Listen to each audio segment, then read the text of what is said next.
కేరళలోని త్రిశూర్లో మహిళలు వయస్సు వైకల్యాలను అధిగమించి భరతనాట్యం చేసి ఔరా అనిపించారు.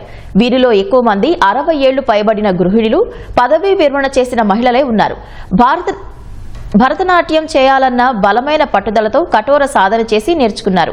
3 ఏళ్ల శిక్షణ అనంతరం ప్రదర్శనలు ఇస్తూ అందరినీ ఆశ్చర్యానికి గురిచేస్తున్నారు. మొదట్లో మోకాలి నొప్పుల సమస్యలు వచ్చినా వాటన్నింటినీ అధిగమించి విజయవంతంగా ప్రదర్శనలు ఇస్తున్నామని ఆ మహిళలు తెలిపారు.